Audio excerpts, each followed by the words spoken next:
50 anos atrás, uma das primeiras famílias que ouviram e aceitaram a mensagem do Henry Farabaugh foi a família do Bill Santos. Ele não só ficou um pastor, mas também o apresentador do Está Escrito Canadá. Hoje nós vamos ouvir uma mensagem dele. Então fica conosco, aqui no Está Escrito Canadá.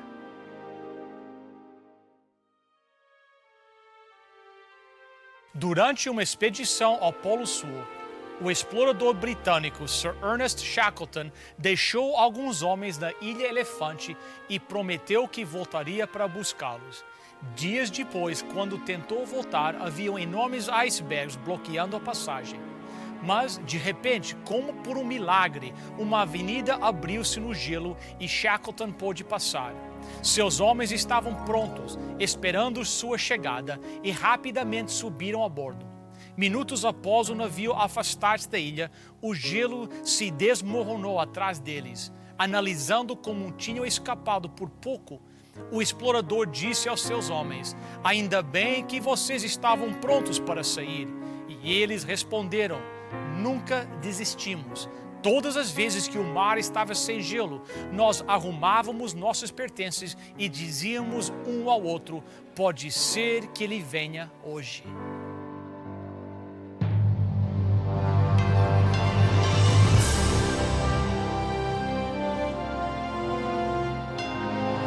Venceu a prova do tempo. O livro de Deus, a Bíblia, ainda relevante neste mundo complexo. Está escrito, partilhando mensagens de esperança ao redor do mundo.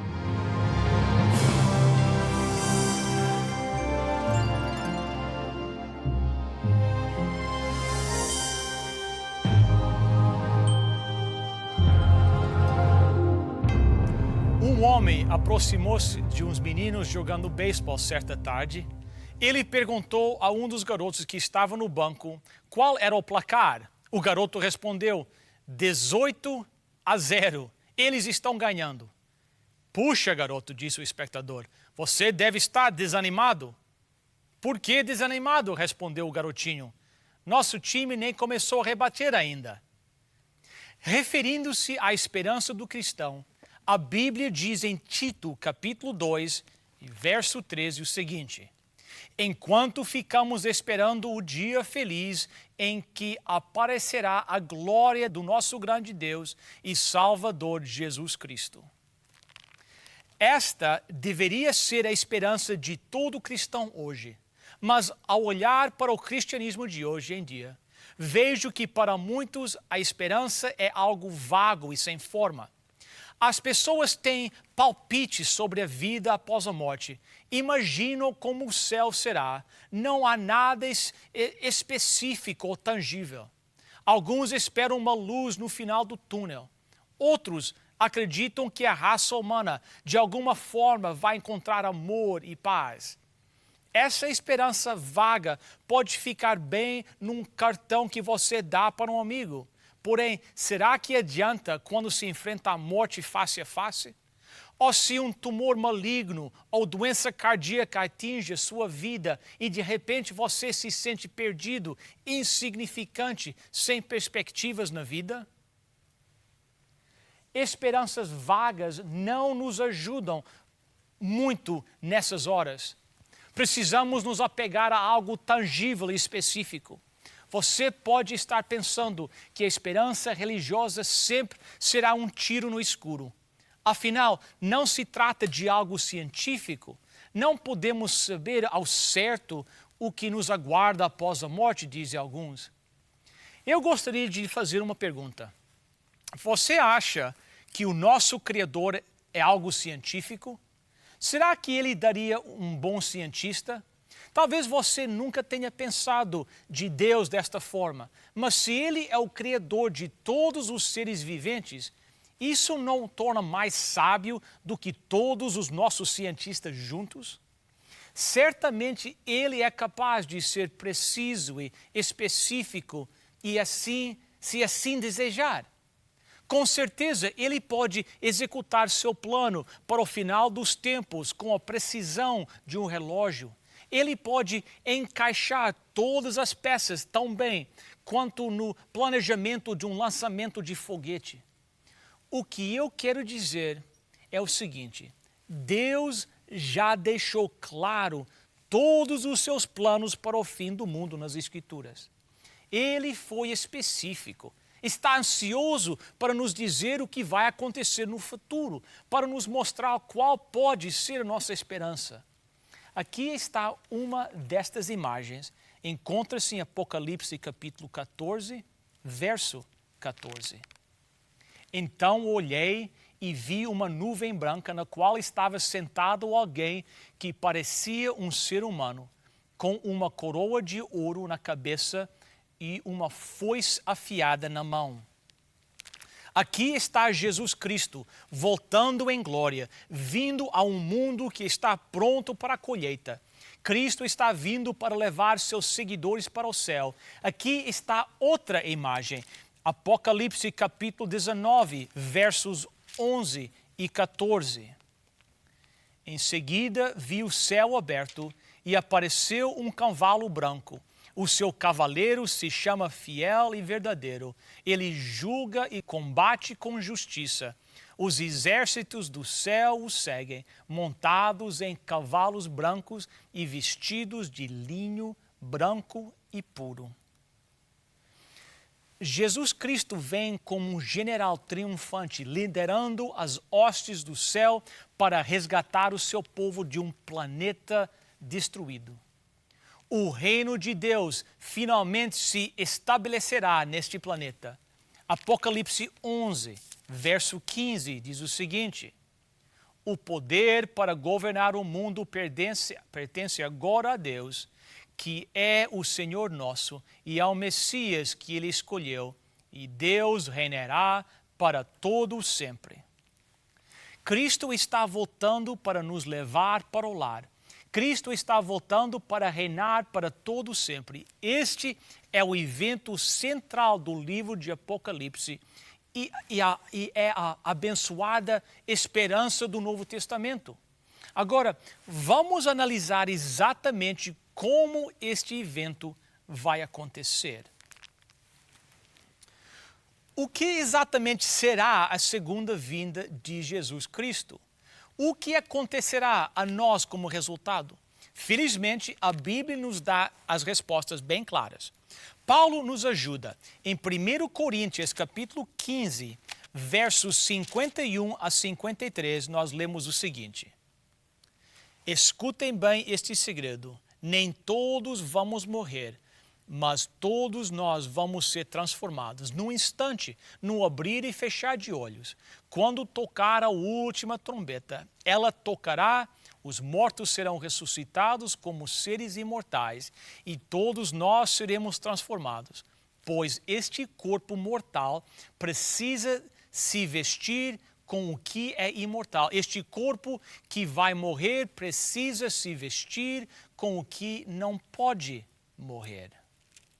Não esqueça que é Deus, o Deus do universo, que está falando através do seu mensageiro. Não se trata de uma especulação mística sobre o futuro. Seres humanos mortais serão transformados. Seremos vestidos com a imortalidade no abrir e fechar de olhos. Deus vai nos recriar como seres imperecíveis. Quando? Quando soar a última trombeta. Em sua primeira epístola aos Tessalonicenses, Paulo escreve que Jesus Cristo vai descer dos céus ao som da trombeta de Deus e os mortos vão ressuscitar das tumbas. Seres humanos encontrarão a eternidade no momento da segunda vinda de Jesus Cristo. Aqueles que colocaram sua fé nele como Senhor e Salvador entrarão numa era de novas descobertas. A Escritura também nos fala de um inimigo que tentará sabotar este plano. Falando sobre o surgimento de falsos cristos, Jesus alertou seus discípulos em Lucas capítulo 17, versos 23 e 24. Alguns vão dizer a vocês, olhem aqui ou olhem ali, porém não saem para procurá-lo, porque assim como o relâmpago brilha de uma ponta do céu até a outra, assim será no dia em que o Filho do Homem vier. Como podemos distinguir o Cristo verdadeiro dos falsos cristos nos tempos do fim? Muito simples. Quando Jesus Cristo subiu ao céu após sua ressurreição, um anjo disse aos discípulos que os discípulos que estavam observando o seguinte, Atos capítulo 1, verso 11. E disseram, homens da Galileia, porque vocês estão aí olhando para o céu? Este Jesus que estava com vocês e que foi levado para o céu voltará do mesmo modo que vocês o viram subir. Jesus vai descer dos céus. Será um evento visível, assim como sua ascensão foi tangível e visível. O livro de Apocalipse diz, eis que vem com as nuvens e todo o olho o verá. Apocalipse 1:7. Pedro nos diz que os céus desaparecerão com grande ruído e a terra será abrasada, segundo Pedro 3, capítulo 3, versos 10 a 12. Paulo nos diz que o Senhor Jesus será revelado no céu em meio a um fogo abrasador e com milhares de seus anjos. Segundo Tessalonicenses 1, versos 7 a 10. O próprio Jesus descreve este evento em São Mateus capítulo 24, versos 27 e 30. Porque assim como o relâmpago risca o céu do nascente até o poente, assim será a vinda do Filho do Homem. Então o sinal do Filho do Homem aparecerá no céu. Todos os povos da terra chorarão e verão o Filho do Homem descendo nas nuvens com poder e grande glória. As pessoas podem fingir milagres, podem declarar serem o próprio Cristo, mas ninguém pode falsificar a segunda vinda. Será algo real, sem qualquer sombra de dúvida. Quando os céus se abrirem e milhares de anjos erguerem suas vozes, quando a glória de Deus atravessar as nuvens, ninguém vai ter dúvidas sobre quem está chegando. Deus nos deixou uma descrição muito clara de seu plano para o final dos tempos. Definitivamente não é a descrição de um evento secreto ou místico. Não é algo que acontecerá em nossos corações, invisível para os outros. Algumas pessoas, interpretando mal alguns textos da Bíblia, criam a teoria de um arrebatamento secreto em que indivíduos são levados para o céu de uma hora para outra, enquanto outros continuam levando suas vidas normalmente. Vamos ver como Jesus descreveu a sua volta. Mateus capítulo 24, versos 43 e 44. Lembrem disto. Se o dono da casa soubesse quando ia chegar o ladrão, ficaria vigiando e não deixaria que a sua casa fosse arrombada. Por isso vocês também fiquem vigiando, pois o Filho do Homem chegará na hora em que vocês não estiverem esperando. Todas as imagens da Bíblia que falam sobre a volta de Jesus como ladrão não enfatizam uma vinda secreta, mas sim uma vinda inesperada. Jesus não vem em segredo, apenas para alguns poucos. Ele virá de repente, quando milhões não o estejam esperando. A teoria do arrebatamento secreto baseia-se basicamente em textos que falam de Jesus voltando como um ladrão no meio da noite. A nós é dito que devemos vigiar e estar prontos para um evento inesperado. Olhando superficialmente, pode parecer que isto implica uma volta secreta, talvez um evento invisível. O problema dessa teoria é que os textos sobre a volta de Jesus como um ladrão estão ao lado dos textos sobre Jesus vindo em meio à grande glória. Pedro menciona as duas coisas na mesma frase. Em 2 São Pedro capítulo 3, verso 10. Porém, o dia do Senhor chegará como um ladrão. Naquele dia, os céus vão desaparecer com um barulho espantoso e tudo o que há no universo será queimado. A terra e tudo que existe nela vai sumir. Obviamente, Jesus vem como um ladrão no sentido que a segunda vinda será uma enorme surpresa para aqueles que não estiverem prontos. Ela os pegará desprevenidos, mas não é um evento místico ou invisível. Não há nada de silencioso ou intangível quando os céus se abrem com um grande estrondo.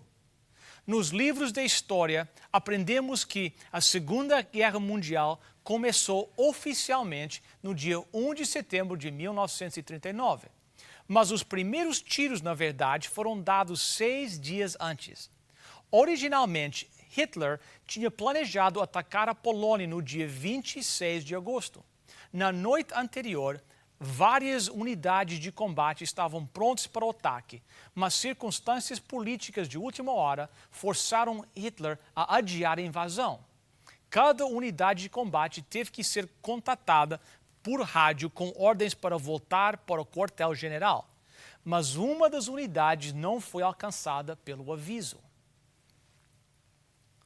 Portanto, à meia-noite e 1 minuto depois, no dia marcado 26 de agosto, uma unidade liderada pelo tenente Herzner saiu para o ataque e capturou uma estação de trem na cidade de Mosti. Ele também tomou alguns poloneses como prisioneiros de guerra. Quando Herzner ligou para informar o seu relatório, foi-lhe dito que ele tinha se precipitado. Atendendo ordens superiores, ele soltou seus prisioneiros e voltou para a Alemanha. Esta confusão deveria ter deixado claras as intenções de Hitler, mas por incrível que pareça, o governo polonês não percebeu o sinal e não fez nada a respeito. Quando os nazistas invadiram o país no dia 1 de setembro, os poloneses foram pegos de surpresa. Não queremos deixar passar os sinais da invasão final de Deus na história humana. Não queremos ser pegos de surpresa pela segunda vinda de Cristo, como seríamos por um ladrão na noite. Estes são os eventos específicos que ocorrerão na segunda vinda de Cristo, praticamente um após o outro. Primeiro, abalos sísmicos, Apocalipse 6:14. Montanhas e ilhas desaparecerão, um grande terremoto atingirá o planeta. A ressurreição dos justos, 1 Tessalonicenses 4,16. Paulo nos diz que os mortos em Cristo ressuscitarão primeiro. Todos que dormem nos túmulos ouvirão a voz de Cristo como uma trombeta e ressuscitarão para a vida eterna. A transladação dos justos vivos, 1 Tessalonicenses 4,17. Os justos que estiverem vivos serão elevados ao ar junto com os que ressuscitaram e ascenderão na direção de Cristo, que estará no alto cercado de anjos e grande glória. Imortalidade é concedida, 1 Coríntios 15:53. Tanto os justos ressuscitados e os vivos serão transladados e receberão o dom da imortalidade. Destruição dos ímpios. Apocalipse 19, 11 a 21. Aqueles que deliberadamente e persistentemente rejeitaram um convite de misericórdia feito por Deus serão destruídos. A glória de Cristo, que é emocionante para seus amigos, parecerá como um fogo consumidor para seus inimigos. Os justos louvam pelo retorno de Cristo. Isaías 25:9. À medida em que os seguidores de Cristo ascenderem em direção ao céu, uma felicidade sem limites ecoará as palavras do profeta: este é o nosso Deus, a quem esperávamos, e Ele nos salvará. Na sua salvação, nós alegraremos. Viagem dos justos ao céu. São João capítulo 14, versos 2 e 3. Finalmente, os justos começarão a a maravilhosa jornada com Cristo em direção ao seu lar celestial, eles lembrarão as palavras da promessa: pois vou vos preparar lugar, voltarei e vos receberei para mim mesmo, para que onde eu estou, estejais vós também. Esta é uma esperança a qual cada um de nós pode se apegar, se a nossa fé em Cristo está seguro. Não é algo vago e especulativo, é específico, é claro, é um plano tão amplo quanto o plano de enviar um homem ao espaço. Deus nos disse exatamente como Ele vai voltar e exatamente o que acontecerá no dia de sua volta. Estes são os últimos momentos, os últimos segundos da história humana. Onde você estará durante os últimos minutos da história dessa terra? O que estará sentindo? Será um terror inimaginável ou uma alegria grande demais para ser expressa? Você pode se sentir indiferente a Deus agora. Você pode não achar que a fé seja algo tão importante, mas um dia, muito em breve, a fé fará toda a diferença do mundo. Um dia bem breve, toda a humanidade será dividida em dois grupos. O Apocalipse, o último livro da Bíblia, descreve as duas classes de pessoas no dia da volta do nosso Senhor Jesus. Um grupo receberá a segunda vinda de Cristo como uma surpresa horrível. Pedirão que as pedras caem sobre eles. Apocalipse capítulo 6, versos 15 a 17. Então os reis do mundo inteiro, os governadores e os chefes militares, os ricos e os poderosos e todas as outras pessoas, escravas ou livres, se esconderam nas cavernas e debaixo das rochas das montanhas e gritavam para os montes e para as rochas: caem sobre nós e nos escondam dos olhos daquele que está sentado no trono e nos protejam da ira do Cordeiro. Pois já chegou o grande dia da ira deles, e quem poderá aguentá-la?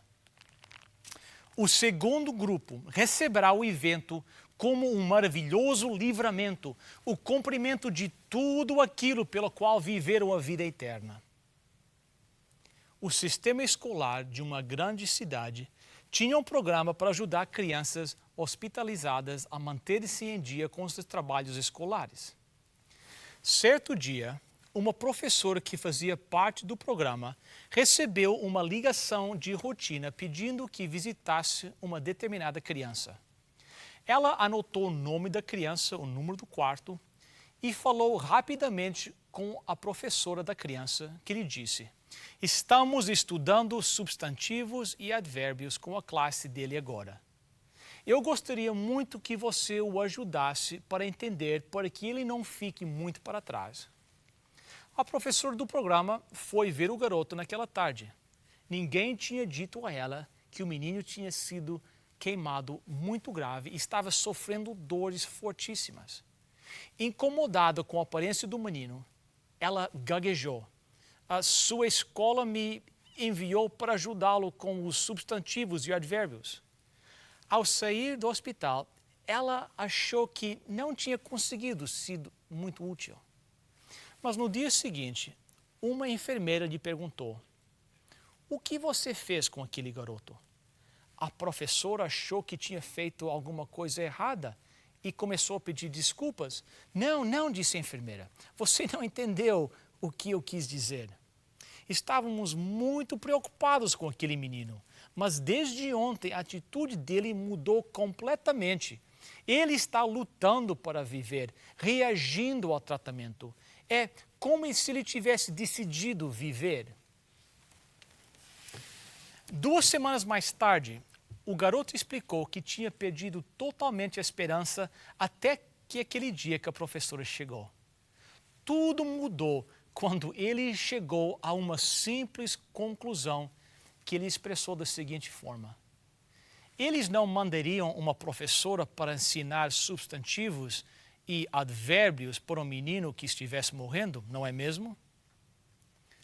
Talvez você hoje esteja desesperado em busca de uma nova esperança. Talvez você tenha perdido um membro da família num acidente de carro. Talvez tenha se despedido de sua mãe ou seu pai num leito de morte. Ou você caminhou pelos corredores frios e impessoais do hospital sabendo que o seu filho tinha poucas chances de sobreviver. Seja qual for a angústia que traz escuridão, por favor, lembre-se que há luz na esperança oferecida pelo nosso Deus. Jesus está voltando em breve para dar um basta às sombras e à escuridão. Você não quer fazer parte desta incrível vitória? Não quer ser um daqueles que será elevado para encontrar Jesus nos ares e se reunir com seus queridos já falecidos? Escolha hoje transformar Jesus em seu Salvador pessoal. Muitos sinais já estão a nos mostrar. Breve Jesus voltará. Um novo sol de um novo dia vai raiar quando Jesus regressar. Breve virá, breve virá. Breve Jesus voltará. Breve virá, breve virá. Breve Jesus voltará.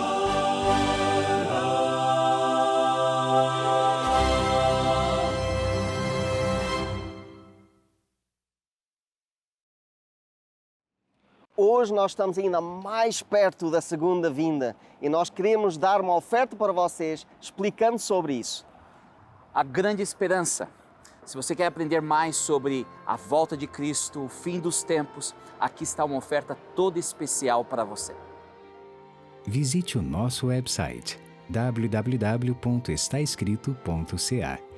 Lá você terá acesso ao programa de hoje, a todos os programas em nosso arquivo e poderá solicitar gratuitamente nossa oferta de hoje. Se desejar, solicite sua oferta gratuita escrevendo para nós. Está escrito Box 2010, Oshawa, Ontário, L1H 7V4. Agradecemos a sua presença. Por que não marcar um encontro na próxima semana também? Neste mesmo horário, neste mesmo canal. Até lá, lembre-se, está escrito, nem só de pão viverá o homem, mas de toda a palavra que procede da boca de Deus.